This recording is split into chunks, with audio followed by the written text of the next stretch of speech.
2023 మధ్య కొన్న వాహనాలు ఇక E20 పెట్రోల్ వాడేటప్పుడు ఒకటి మైలేజ్ తగ్గుతుంది, లోపల కొన్ని పార్ట్స్ డ్యామేజ్ అయ్యే అవకాశం ఉన్నది. ఓకే ఉంటుంది. మరి దానికి సరే ఇప్పుడు ఇలా జరుగుతుంది, మనం దీనికి ఇన్సూరెన్స్ కంపెనీలు మరి రెస్పాండ్ అవుతాయా? ఎందుకంటే మనం ఇన్సూరెన్స్ చేసుకుంటాం, మీరైనా నేనైనా ఒక కారు 2 వీలర్ కొంటున్నాం, ఇన్సూరెన్స్ అనేది మస్ట్. మరి ఇప్పుడు ఈ విధంగా E20 వాడకం వల్ల 2023 ముందు 2011-23 మధ్య వాడే వాహనాలకు ఇబ్బంది అవుతుంది కాబట్టి వాళ్ళు ఇన్సూరెన్స్ వాళ్ళు ఏమన్నా పాజిటివ్ రెస్పాండ్ అవుతారా? ఇన్సూరెన్స్ వాళ్ళు ముందే చెప్పేశారు మాకు దీంతో సంబంధం లేదని. ఓకే, వాళ్ళు దీన్ని క్లెయిమ్ ఇవ్వమని చెప్పేశారు. గవర్నమెంట్ కూడా ఇవ్వదు. ఓకే, దీనికి అటువంటి ఇది ఏమి ఇవ్వదు కాబట్టి ఇంకా ప్రజలు ఈ విషయంపై ఎప్పటికప్పుడు ఈ మెకానిక్ సంప్రదించుకోవడం ద్వారా చేసుకుంటుండాలి. మరి చూద్దాం గవర్నమెంట్ ఏమన్నా ఈ దీనికి ఏమైనా సబ్స్టిట్యూట్ మెకానిజం మోటార్ కానీ ఏమైనా ఇస్తుందేమో మనం వేచి చూద్దాం. ఇంకా నెల రోజుల టైం ఉంది కదా. ఎందుకంటే ఇదే ఇష్యూ మీద సుప్రీంకోర్టు కూడా చాలా మంది వెళ్ళారు, బట్ సుప్రీంకోర్టు కూడా దీని మీద ఏమీ తేల్చలేదు. ఈ విషయంలో నేను జోక్యం చేసుకొని చెప్పేసింది. అవును, కాబట్టి ఇప్పుడు ఇన్ని మిలియన్ల బండ్లు ప్రమాదములు ఉన్నాయి కాబట్టి మామూలు తక్కువ సార్ నెంబరు. కాబట్టి బహుశా వీళ్ళందరికి కోసము ప్రభుత్వం ఏమైనా తప్పనిసరిగా వాళ్ళకి ఏదో మార్గం చూపించి వీళ్ళని రక్షిస్తుంది, ఏమి బాధపడని అవసరం. అవును, ఇప్పుడు మా ఆఫీసులో పనిచేస్తున్న వాళ్ళకి చాలా మందికి 2023 ముందు బైకులు కార్లు అన్నీ ఉన్నాయి. ఇప్పుడు వాళ్ళు E20 వాడడం వల్ల ఒకటి మైలేజ్ తగ్గుతుంది అన్నది ఒకటి, రెండోది లోపటి పార్ట్స్ పాడవుతాయంటే మరి వాళ్ళకి ఏం చేయాలి అన్నది కొంచెం సమస్య. ఎందుకంటే అందరూ కొత్త బండి కొనుక్కునే అవకాశం లేదు, దానికి వేఅవుట్ ప్రభుత్వమే చూపిస్తుందని మనం ఆశిద్దాం. అది కానీ ఇది మంచి మార్పు. ఇది అదే మార్పు మంచిదే, మరక మంచిదే అన్నట్టుగా మార్పు మంచిదే. కానీ ఈ సమస్య ఉంది, 2023 తర్వాత కొన్ని వాళ్ళు అందరూ లేరు కదా, లేదు ఈ వాహనాలు కొన్ని వాళ్ళు, వాళ్ళని ఏ విధంగా అడ్రస్ చేస్తారన్నది ఇప్పుడు ఇంపార్టెంట్. ఇంతవరకైతే ఏం చెప్పలేదు గవర్నమెంట్. అవును, మరి చెప్తుందని ఆశిస్తాం.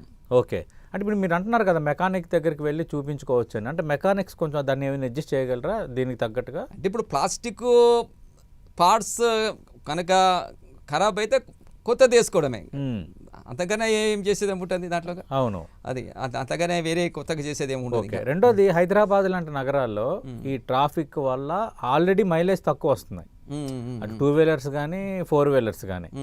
ఇంకా E20 వాడడం వల్ల ఇంకా మైలేజ్ తగ్గితే అంటే పాత వాహనాలకు అది అయితే ఇంకోటి ఏంటంటే మన దేశంలో వాహనాల లైఫ్ స్పాన్ 15 సంవత్సరాలే. అవును సార్, అవును 15 సంవత్సరాలే. కాబట్టి ఇప్పుడు 2023 ముందు కొన్నవి ఏ విధంగానైనా సరే దాన్ని కొన్ని అయిపోతాయి, కొనసాగించాలి వాళ్ళు, అంతే. ఇంకా దానికి ఇప్పుడున్న పరిస్థితుల్లో ఎటువంటి పరిష్కార మార్గం లేదు. ఓకే, సరే ఒకవేళ E20 పెట్రోల్ మరి 1వ తారీఖు నుంచి అందుబాటులోకి వస్తుంది కదా, ఇప్పుడున్న పెట్రోల్ లాంటి ధరే ఉంటుందా, లేదంటే E20 పెట్రోల్కి అదనంగా కొంత ధర పెరిగే ఛాన్స్ ఉందా? ఇప్పుడున్న ధరే ఉంటుందండి. ఇప్పుడు మన పెట్రోల్ 100% ప్యూర్ పెట్రోల్ ఏ ధర ఉంటుందో ఓకే దాదాపు అదే ధర ఉంటుందండి. ధర ఎక్కువ కానీ తక్కువ కానీ ఏమి ఉండదు, అదే ధర ఉంటుంది. ఓకే, ఎందుకంటే వ్యాట్ ఈ ట్యాక్సెస్ అవన్నీ కూడా గవర్నమెంట్ ఏం తగ్గించలేదు. అవును, తగ్గించలేదు కాబట్టి మనకు ఇప్పుడు ఏ ధర ఉన్నదో ప్యూర్ పెట్రోల్ అదే ధరకు E20 పెట్రోల్ కూడా దొరుకుతుంది. ఓకే, అంటే మామూలుగా క్రూడ్ ఆయిల్తో పోల్చుకుంటే ఇథైల్ ఆల్కహాల్ అనేది చాలా తక్కువ ధరకు దొరుకుతుంది, అంతే కదా సార్? అవును. అలాంటప్పుడు మరి రేటు తగ్గాలి కదా, ఎందుకు అదే రేటు ఉంటుంది? అదే సార్, ఈ వ్యాట్ ఇవన్నీ ఉన్నాయి కదా సార్, వ్యాట్ ఈ ట్యాక్సెస్ ఉన్నాయి కదా సార్, ఈ ట్యాక్సెస్ అంతే ఉన్నాయి కాబట్టి అది అంతగనంగా తగ్గవు. ఇంకోటి ఫ్యూచర్లో చూడాలి మరి మన గవర్నమెంట్ తగ్గిస్తుందేమో చూడాలి మరి. అది మరి ఇథైల్ ఆల్కహాల్ ఈ తయారు చేసే సంస్థలు ఎక్కువ అయినట్లయితే ఒకవేళ ప్రొడక్షన్ ఎక్కువ ఉంటే రేటు తక్కువచ్చు. అయితే ఇంకో సమస్య ఏంటంటే మనం టీవీలలో కూడా చూస్తున్నాము, ఇథైల్ ఆల్కహాల్ పరిశ్రమల వల్ల రైతులకు చాలా ఇబ్బందులు అవుతున్నాయి అని చెప్పి మనము తెలంగాణలో కొన్ని ప్రదేశాలలో రైతులు తిరగబడుతున్నారు. ఎందుకు సార్? అంటే ఇథైల్ ఆల్కహాల్ పరిశ్రమల నుంచి కొన్ని వ్యర్థాలు బయటకు వస్తాయి, ఆ వ్యర్థాలను వాళ్ళు దగ్గరలో ఉన్నటువంటి చెరువులలో కలిపినప్పుడు ఆ చెరువుల నీళ్లు జంతువులు కానీ పాయిజన్ అవుతున్నాయి. కాబట్టి అదొక సమస్య ఉన్నది. మనం చూసే ఉంటాము, తెలంగాణలో కొన్ని చోట్ల జరిగింది, రైతులు వద్దని అంటున్నారు వాళ్ళు. ఇదంతా ప్రాబ్లం ఉన్నది. ఓకే, అంటే రాము గారు ఇక్కడ ఇంకో కీలకమైన ప్రశ్న, ఆల్రెడీ ఎలక్ట్రిక్ వాహనాలు ఎంకరేజ్ చేయాలని సెంట్రల్ గవర్నమెంట్ ఒక మిషన్ తీసుకుంది. ఈ ఎలక్ట్రిక్ వాహనాలు ఎవరైతే కొనుగోలు చేస్తున్నారో, మీరు కానీ నేను కానీ ఎవరైనా కొనుగోలు చేస్తున్నారో వాళ్ళకి రిజిస్ట్రేషన్ ఛార్జ్ లేదు, ఇవ్వాల్సిన సౌకర్యాలు కొన్ని ఇస్తున్నారు, కొన్ని సబ్సిడీలు కూడా ఇస్తున్నారు కొన్ని చోట్ల. ఎందుకు ఇస్తున్నారు? ఎలక్ట్రిక్ వాహనాలు కొనటం వల్ల అది పర్యావరణ హితం కాబట్టి అది పర్యావరణానికి పనికొస్తుంది అని. మరి ఇది కూడా పర్యావరణ హితమే కదా. ఇప్పుడు E20 పెట్రోల్ వాడటం అనేది పర్యావరణ హితమే కదా. అంటప్పుడు ఎందుకు ధర తగ్గించకూడదు అనేది నా ప్రశ్న. అంటే ఎంకరేజ్ చేసేటట్టుగా ఉండాలి కదా అని. అవునండి. ఇప్పుడు నాది కూడా నేను 6 నెలల క్రితం కొన్నాను. నాకేమి టాక్స్ ఎగ్జామ్షన్స్ ఇవ్వలేదు. ఓకే, మరి ఎలక్ట్రిక్ కొన్నారు సార్?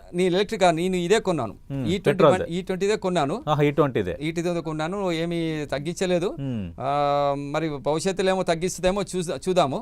అయితే ఇక్కడ ఒక చిన్న విషయం చెప్పేది ఏంటంటే, చాలా మంది బ్యాటరీ వెహికల్ పర్యావరణం అనుకూలం అనుకుంటారు. బ్యాటరీ వెహికల్ నడుస్తున్నప్పుడు శబ్ద కాలుష్యం రాదు, వాయు కాలుష్యం రాదు. అవును. కానీ ఒక లిథియం అయాన్ బ్యాటరీ తయారు చేయాలంటే దానికి 5 ఎలిమెంట్స్ కావాలి. ఓకే, ఈ 5 ఎలిమెంట్స్ని మైనింగ్ చేయడం ద్వారా బయటకు తీస్తారు. కాబట్టి లిథియం అయాన్ బ్యాటరీ తయారు చేయడం అనేది చాలా ఎన్విరాన్మెంటల్ డిస్ట్రక్షన్ జరుగుతుంది తయారీలో. ఓకే, కానీ వాడేటప్పుడు మనకు కనబడదు. అది అవును. ఇది ఎట్లా ఉంటుంది అంటే, మన బయట దోశ తిన్నప్పుడు రుచిగానే ఉంటుంది, అవును, కానీ తయారు చేసినప్పుడు అది వేరే విధంగా ఉంటుంది. అవును. అట్లనే లిథియం అయాన్ బ్యాటరీ, అందుకని లిథియం అయాన్ బ్యాటరీ వెహికల్స్ ని క్లీన్ ఎనర్జీ అంటాం. అవును, క్లీన్ ఎనర్జీ అంటాం. అవును, it's not green energy. Right, clean energy, clean అంటాం. అవును.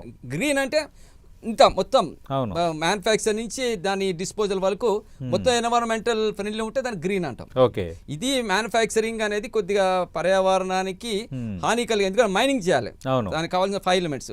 కానీ వాడకం మట్టుకి క్లీన్ గానే ఉంటుంది. ఓకే, అది ఇంకోటి ఏంటంటే గవర్నమెంట్ బాగా ఎంకరేజ్ చేయాలి వీళ్ళని అనుకొని ఇచ్చింది. మరి ఇది ఇంతవరకైతే అలాంటి సబ్సిడీలు ఇవ్వలేదు. ఓకే, కానీ నాకు తెలిసినంత వరకు నేను అనుకోవడం అయితే ఈ E20 పెట్రోల్ అనేది గేమ్ చేంజర్ అవుతుందని అనుకుంటున్నాను. ఓకే, ఎందుకంటే ఇప్పుడు లిథియం అయాన్ బ్యాటరీస్ అనేది మన దేశంలో అంత ప్రొడక్షన్ లేదు. అవును, బయట నుంచి తెచ్చుకుంటాం, అవన్నీ సమస్యలు ఉన్నాయి. ఈ ఇథనాల్ ఆల్కహాల్ E20 అనేది మన దేశంలోనే వస్తుంది. కాబట్టి వేరే దేశాల మీద డిపెండెన్స్ ఉండదు కాబట్టి